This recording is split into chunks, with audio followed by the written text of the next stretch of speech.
우리의 삶이 늘 하나님 영광 돌리는 삶이 되기를 원합니다. 늘 예배의 삶이 되게 하여 주옵시고, 우리 삶 가운데 나 홀로감이 아니라 늘 주님 함께 하시며 동행해 주심을 믿고 확신하며 나가는 저희들의 발걸음이 될 수 있도록 인도하여 주옵소서. 늘 외로워하며 상처받은 그 마음속에 주님이여 위로하여 주옵시고, 늘 함께 하신다는 그 말씀이 우리에게 능력이 되어져서 이 땅 위에 하나님 나라 이루어나가는데 큰 역할 다하며 사는 저희들 될 수 있도록 함께하여 주옵소서. 허락하신 말씀 가운데 은혜 허락하여 주옵시고, 우리 주님만이 영광받아 주옵소서. 예수님의 이름으로 기도하옵나이다. 아멘. 우리 서로 인사 나눕니다. 당신의 자리는 어디입니까? 인사 나눌까요? 우리 집사님의 자리는 어디입니까? 추우시죠? 에어컨 좀 꺼주셔도 될 것 같아요. 저는 좋은데 여자분들이 추우시대요. 오늘 사실 순교자 기념주일로 지키는 날이기도 합니다. 따로 광고는 안 했지만 순교는 신앙을 지키기 위해서 목숨을 바치는 것을 순교라고 이야기하죠. 그래서 우리 선조들은 순교를 목숨을 바친다고 해서 치명이라는 단어를 쓰기도 했었습니다. 기독교 역사 속에서 순교는 죽기까지 신앙의 진리를 따름으로 가장 강력하게 복음이 증거되어지는 계기가 되기도 했던 것이 바로 순교이기도 합니다. 그렇다고 한다면 사실 우리가 오늘 살아가는 우리의 시대는, 아니 이 한국 땅, 우리 이 땅은 비순교의 땅이에요. 사실 지금은 이 땅에서 우리가 순교자의 삶으로 산다고 하면 대체 어떤 것일까? 물론 지금도 어떤 곳에는 순교의 마음으로 나서지 아니하면 어려운 것도 분명히 있지만, 오늘 우리에게 순교적인 삶이 대체 무엇일까? 늘 이 물음에 정확한 답을 찾기 위해서 또 우리에게 자신에게 묻기도 하고 또 물을 수 있어야 되는 저나 우리가 되어야 되지 않을까, 이런 마음으로 오늘 말씀을 함께 나눠보려고 합니다.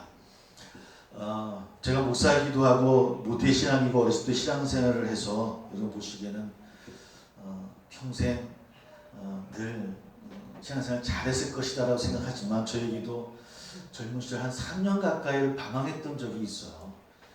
막 이렇게 신에 대한 뭐 그런 물음도 있고 막 여러 가지 삶의 모습들, 그리고 한 3년 방황할 때였는데, 어느 날인가 방황을 하고 밤에 늦게 들어왔는데 잠이 들었어요. 물론 저희 어머님이 기다리고 계셨고, 그래서 새벽에 목이 말라서 이렇게 부엌을 가는데 저희 어머님 부엌에서 기도를 하고 계시더라고요. 한 3시, 4시 사이였던 것 같아요.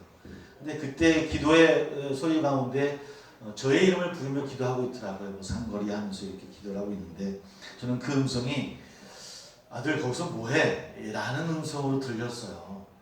아들 거기서 뭐하는 거야? 라고 하는, 책망하는 소리 들리지 않았었고 어떤 저에게 물음표를 주는 그런 질문 같았어요. 근데 그게 저에게는 제 인생을 바꾸는 큰 계기가 되었잖아요. 다시 제 자신을 되돌아보게 되어지고, 어쩌면 지금 이 자리에 있을 수 있었던 것이 그 어머님의 기도가 아니었는가라는 생각을 해보게 되어집니다. 지금도 우리 서로 우리 중보하면서 또 우리 식구 가운데 어느 누군가를 위해서 그렇게 기도하고 있지 않을까, 그런 마음으로 함께 나가는 시간 되기를 원합니다.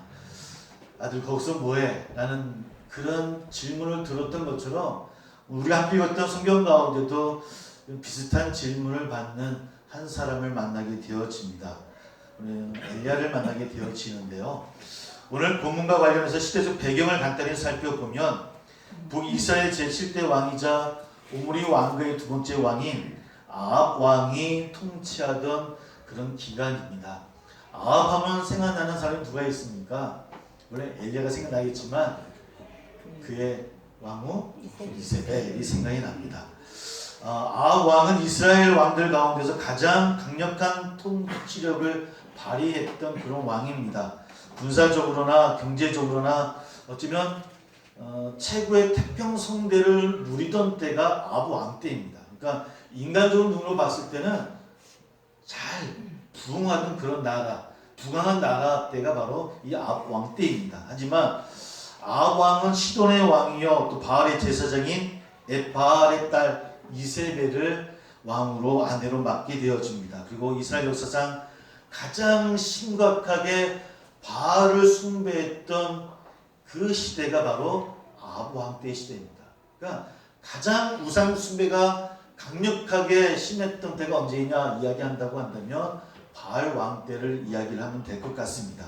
그 결과로 이스라엘의 3년 6개월 동안의 기근과 가뭄이 찾아오게 되었지만 아합 왕은 그래도 그 악행을 멈추지 않아요. 계속 우상과 악행을 계속해서 이루고 있습니다. 아니 오히려 아내 이세벨과 함께 하나님의 선지자들을 다 진멸해버려요. 그러니까 바알 신의 선지자들을 남겨놓고 다 진멸합니다. 다행히 오바댜라고 하는 지극히 여호와를 경외했던 한 신하가 100명의 선지자들을 50명 나눠서 살려주긴 하지만 대부분 여호와의 선지자들, 그 땅에 있는 선지자들이 다 아합 왕을 통해서 살해를 당하게 되어집니다. 이런 상황 가운데 엘리야가 아합 왕을 만나게 되어지고요. 바알의 선지자 450명과 아세라 선지자 400명을 갈멜산에 모아주기를 요청합니다. 우리 잘 알고 있는 내용일 겁니다. 그리고 바알의 선지자들과 엘리야의 선지자가 각각 나무에 쌓은 제단에 송아지를 한 마리씩 올려놓고 불을 내리는 기도를 하자라는 그런 건의를 하게 되었죠. 그래서 진짜 불이 내리는 제단의 그 신이 참된 신이다 라고 건의를 하게 되어주고 아합 왕은 그것을 듣게 되어집니다. 그리고 당일이 많은 백성들을 함께 모아서 이제 갈멜산에서 그런 일들을 이제 벌이게 되어지죠. 당연히 엘리야가 제안한 이 대결은 여호와가 유일한 하나님인지를 증명하는 그런 사건이 될 수 있었고요. 바알이 유일한 하나님인지를 증명하기 위해 엘리야 싸웠던 바알의 선지자들, 아세라 선지자들 450명, 400명은 그 백성들에게 죽임을 당하게 되었죠. 기손 시내에서 다 죽였다라고 18장 이하에서 기록되어져 있습니다. 엘리야의 활동은 이것도 끝나지 않습니다. 아까 3년 6개월 동안의 기근이 있었다고 그랬잖아요. 간문을 벗어난 이스라엘 땅에 다시 비가 내리게 하고, 그리고 이것으로 어떻게 보면 여호와가 참된 신임을 밝혀졌기에 우상 숭배가 끝나고 다시 본래 이스라엘의 모습으로 돌아올 것 같은 분위기였어요. 그렇지 않겠습니까? 우상을 숭배하던 모든 선지자들이 다 죽임을 당했고 갈멜산에서 여호와만이 참신임을 증명되어졌다고 한다면 뭔가 변화되어지는 계기가 있어야 될 거 아니에요. 이제야말로 이제는 이스라엘의 새 이스라엘로 변화되겠구나 라고 우리가 예상할 수 있을 것 같은데 오늘 엘리야의 예상은 결과적으로는 빗나갑니다. 열왕기상 10장 오늘 1절을 보면 아합 왕은 이세벨에게 갈멜산에서 있었던 이야기를 전해주고요. 엘리야가 어떻게 바알의 선지자를 다 죽였는지 차근차근 설명합니다. 이에 이세벨이 뭐라고 이야기합니까? 엘리야를 그죠? 협박을 하죠. 내가 너를 꼭 죽이리라. 너를 죽이지 못하면 나 또한 신에게 벌을 받게 되어질 것이다 라고 그 분노함을 엘리야에게 전하게 되어져요. 그래서 엘리야가 성경의 말씀을 읽어보니까 3절 4절을 보니까 자기의 목숨 때문에 도망갔다라고 성경 기록하고 있어요. 굉장한 승리를 한 후에요. 굉장히 하나님 놀라운 역사가 이루어진 바로 후에도 불구하고 엘리야는 도망을 갑니다. 우리 3절 4절 한번 함께 읽어보도록 하겠습니다. 같이 시작. 그가 이 형편을 보고 일어나 자기의 생명을 위해 도망하여 유다에 속한 브엘세바에 이르러 자기의 사안을 그곳에 머물게 하고 자기 자신은 광야로 들어가 하루 필정 가서 한 노른 나무아래 앉아서 자기가 죽기를 원하여 이르되 여호와여 넉넉하오니 지금 내 생명을 거두시옵소서. 나는 내 조상들보다 낫지 못합니다. 그가 이 형편을 보고 일어나 자기의 생명을 위해 도망했다라고 기록하고 있어요. 영어 성경 같은 걸 이렇게 해석해 보면 두려워 떨며 도망갔다라고 번역되어져 그렇게 쓰여져 있어요. 번역해 보면 그리고 우리 성경 공동 번역 성경을 읽어봐도 두려워 떨며 자기의 생명을 위해서 도망하였다라고 기록되어져 있어요. 그러니까 이세벨의 살벌한 경고를 듣고 목숨을 걸고 싸웠던 그 엘리야임에도 불구하고 너무 두려워서 도망을 했다라고 성경은 기록하고 있어요. 근데 저는 조금 이 말씀이 잘 와닿지를 않았어요. 그 살벌한 가운데서도 그 많은 바알의 선지자들과 아셀의 선지자들과 아합 왕과 싸웠던 엘리야인데 그 엘리야가 정말 목숨이 무서워서 도망갔을까라고 하는 거예요. 정말 목숨을 내어놓고 그들과 싸웠던 엘리야 아닙니까? 그들과 함께 어떤 참신인가를 위해서 그 갈멜산에서 온 백성을 불러서 싸웠던 엘리야임에도 불구하고 이세벨의 그 말 한마디에 이렇게 두려워서 도망갈 수 있을까? 대체 엘리야의 마음이 어떤 마음이었을까? 물론 이세벨의 그 분노의 그 협박이 뭐 간단하게 썬들하게 했는지 모르겠지만 말씀을 읽으면 읽을수록 저는 잘 이해가 되지 않더라고요. 여하튼간에 말씀 그대로 그는 두려움 때문에 자기의 생명을 위해서 도망을 갑니다.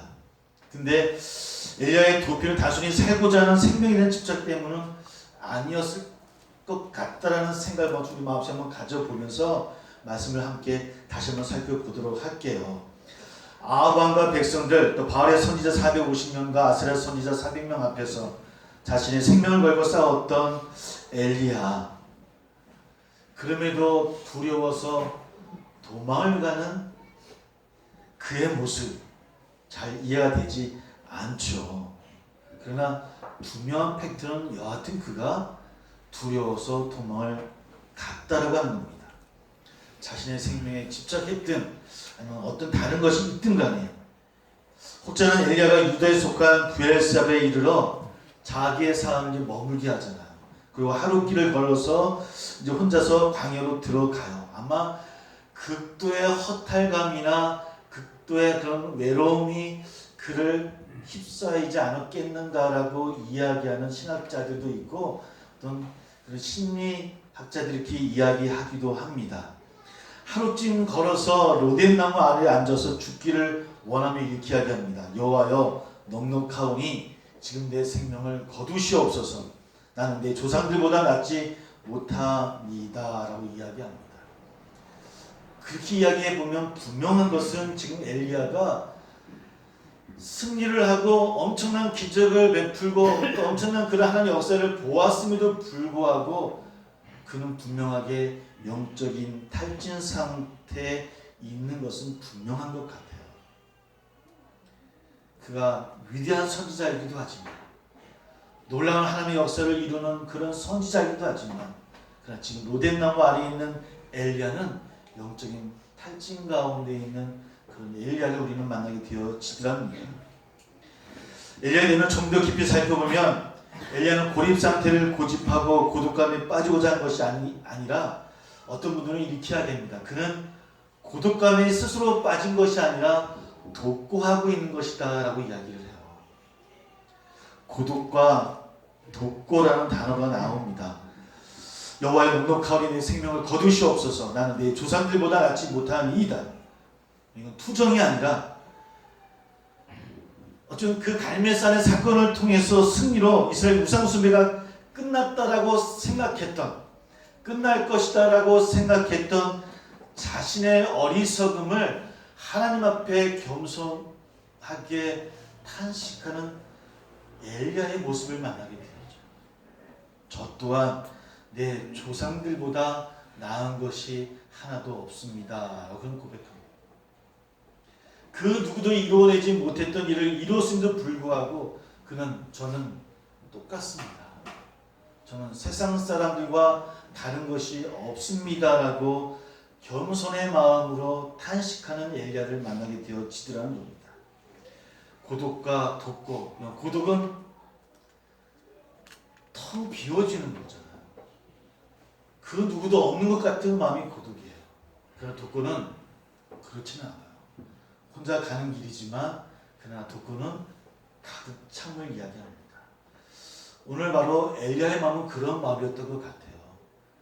하나님 앞에 겸손하게 그 하나님을 바라보는, 내적으로 충만한 상태이지만 그러나 그 자신조차도 보잘것없는 존재이라고 하는 것을 고백할 수밖에 없는 엘리야를 만나게 되어져요. 여러분, 저는 우리 그렇지 않습니까? 열심히 주의 일을 행하고 열심히 달려오는 어느 순간 갑자기 우리에게 다가오는 허탈감이 있어요. 갑자기 우리를 휩쓰이는 어떤 그런 외로움이 우리 가운데 있을 때가 있어요. 엘리야도 그런 때인 것 같아요. 토마스 모티라는 분이 그런 얘기를 합니다. 혼자 있기를 두려워하는 사람은 아무리 많은 사람들에게 둘러싸여 있어도 여전히 외롭게 될 것이다. 그러나 독고를 통해서 자기 자신의 외로움을 기꺼이 받아들이는 사람은 하나님이 보이지 않는 방법으로 함께 계시다라고 하는 것을 알게 될 것이다. 그러니까 엘리야는 지금 죽는 것이 더 낫습니다라고 고백하지만, 저도 내 조상들보다 나은 것이 하나도 없다라고 탄식하며 기도하고 있지만, 그러나 그는 하나님이 함께 계시다라고 하는 그 믿음만큼은 잃지 않고 있는 존재가 바로 엘리야드라는 겁니다.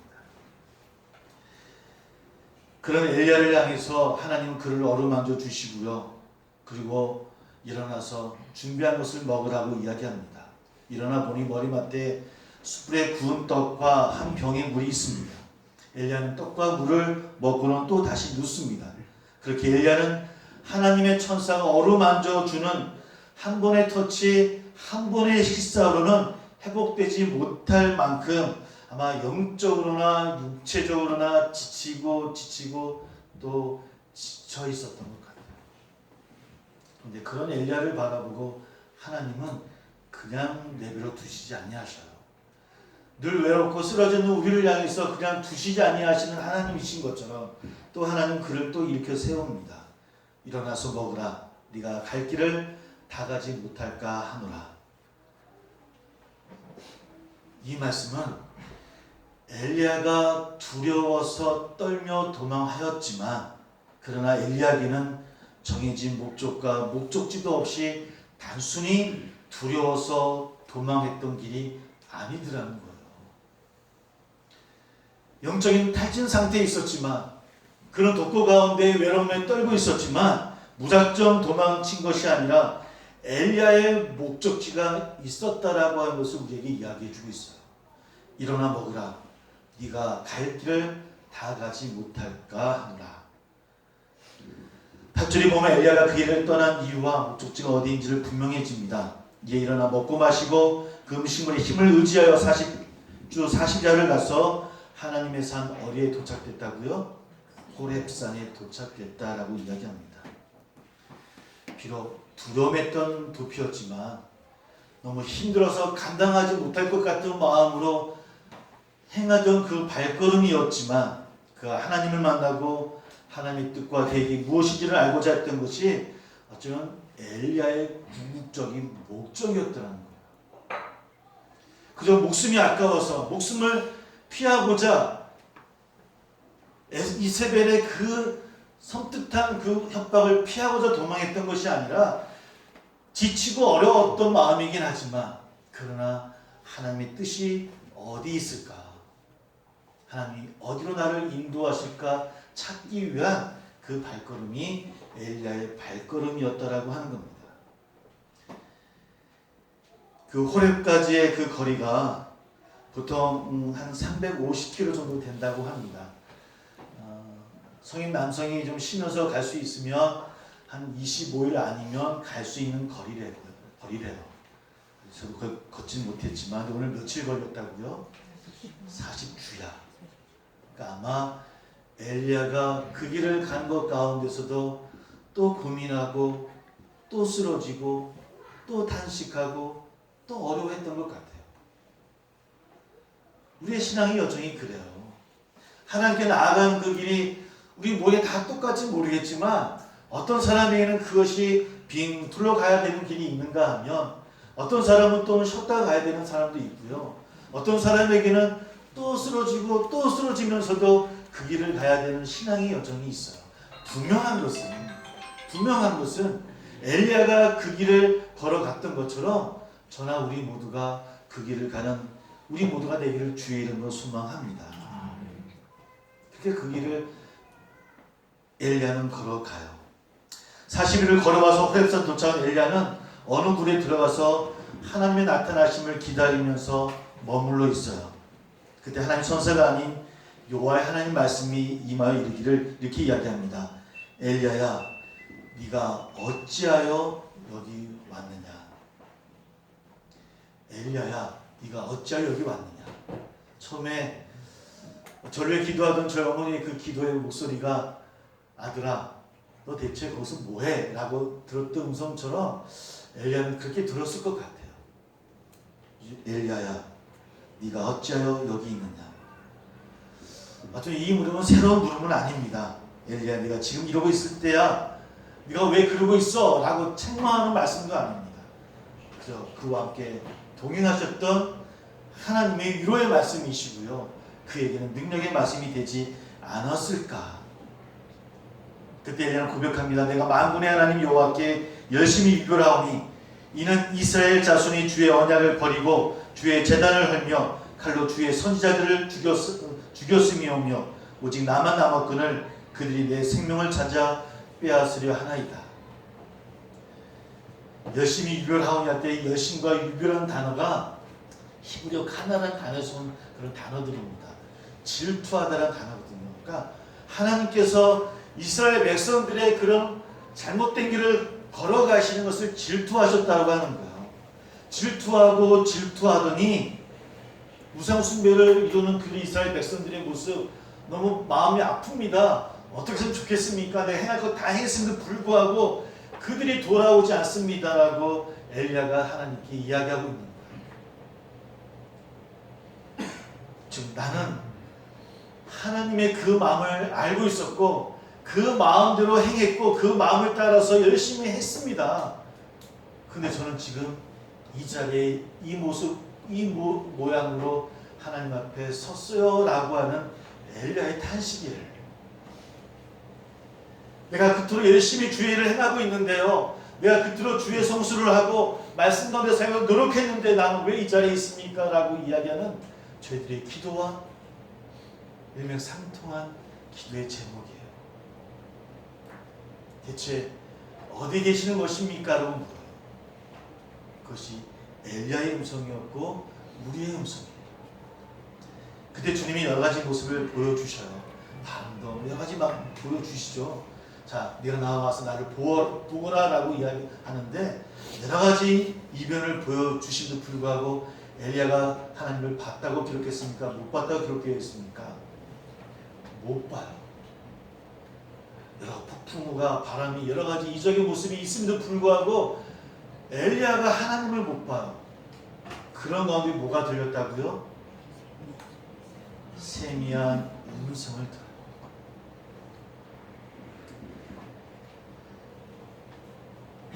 엘리야, 네가 어째 여기 있느냐? 엘리야, 네가 어째 여기 있느냐? 어째 우리는 현상을 말하고 있는 것은 아닌가요? 어째 우리의 삶의 모습들을 통해서 우리는 하나님을 바라보고 하나님이 있는가요? 없는가요? 라고 우리 분노하고 기도하고 있는 것은 아닐까요?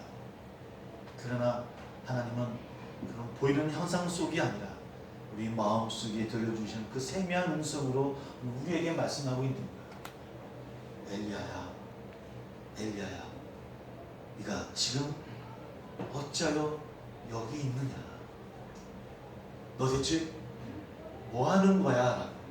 책망의 목소리가 아니라 우리의 마음을 어루만지는 목소리로 우리에게 들려주시더라는 겁니다. 사랑하는 성도 여러분, 오늘 본문의 말씀은 사실은 엘리야의 영적인 탈진의 모습을 우리는 보고 있어요. 우리 보통 영적 탈진을 하게 되어지만 역기능을 많이 이야기해요. 그래서 보통 우리가 뭐라 이야기합니까? 그래도 이겨내셔야 됩니다. 믿음으로 나가셔야 됩니다. 더 기도하셔야 됩니다라고 우리는 늘 이야기하죠.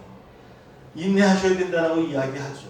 근데 저는 오늘 이 엘리야의 모습을 통해서 영적 탈진의 좀 순기능을 봤으면 좋겠어요. 하나님은 그 모습 그대로 받아주시는 하나님이신 것 같아요. 내가 이만큼 했는데 라고 하는 우리의 외침 속에 주님은 그것을 통해서 우리를 만나주시는 하나님이 아니시더라는 거예요. 그렇게 어려워가 아픈 우리를 향해서 엘리야야 네가 어찌하여 여기 있느냐라고 물으시는 그 하나님을 만나는 엘리야는 다시 일어나요. 그리고 그분이 오기를 바라시는 그 길을 함께 가시는 분이 바로 하나님이세요. 다시 내려와서 그는 그의 길을 이루고 있더라는 겁니다.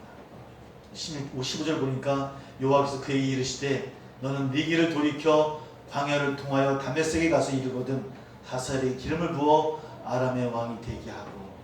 그리고 여전히 엘리야는 자기가 해야 될 일들을 하나하나 이루어 나가고 있더라는 거예요. 우리 마음도 늘 평탄하고 늘 순탄의 길을 가고 있는 것 같지는 않아요. 저도 모태신앙이고 저도 지금까지 신앙생활 되돌아보면 평탄하게 쭉 왔던 것 같지 않아요. 어느 때는 정말 다 내려놓고 싶을 때도 있고요. 어떨 때는 도망가고 싶을 때도 있고요. 어떨 때는 왜 저에게만요? 라고 하나님 앞에 화를 낼 때도 있고 분노할 때도 있었던 것 같아요. 근데 그때 하나님 우리에게 말씀하셔요. 네가 어찌하여 여기 있는 거야? 어째 여기 있는 거야? 그리고 내가 가야 될 그 길을 다시 가도록 그 모습 그대로를 받아주시는 주의 그 인도하심을 우리는 깨닫게 되어집니다. 사랑하는 성도 여러분, 오늘 엘리야를 통해서 우리들의 모습을 바라보게 되어집니다.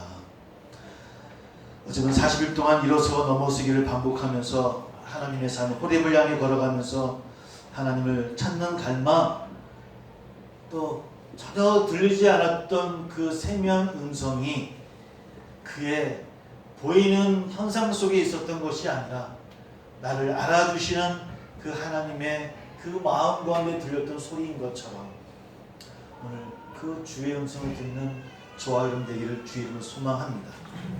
언약을 이루시기 위해서 쉬지 않고 일하고 계시는 하나님을 향한 신뢰가 먼저 우리에게 필요합니다. 그 하나님은 오늘 우리와 함께 하시고요. 꼭 지쳐 쓰러져 있는 우리들에게도, 힘써 나가는 우리의 발걸음에게도, 혹시 멈춰있는 우리의 발걸음 속에서도 내가 함께 하겠노라고 하는 주의 음성이 우리 모두에게 위로가 되어지고 우리의 마음을 만져주시기를 주의 이름으로 소망하고 축복합니다. 기도하겠습니다.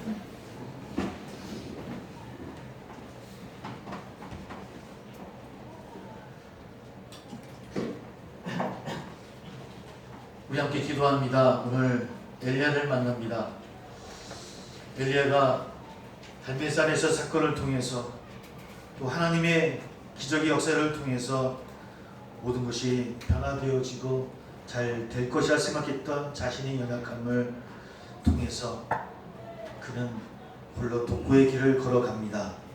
두려워서 갔던 길이지만 분명한 것은 하나님이 원하시는 길이었었고 하나님이 함께 하시는 길이었습니다. 오늘 우리에게 주어진 길도 있습니다. 어쩌면 주변의 사람들이 아니 내 마음이 인정 안 하고 또 착각하는 그런 길일지 모르겠지만 분명한 것은 우리와 함께 하시는 주의 손길이 있음을 믿습니다. 주님, 제가 그 길을 주님 앞에 가겠노라고 힘들고 어려운 그 길 내 모습 그대로 받아주시고 내 모습조차 하나님 함께 하시는 주의 그 손길을 내가 기다린다고 함께 기도하며 성찬을 준비하는 이 시간 되기를 소망합니다.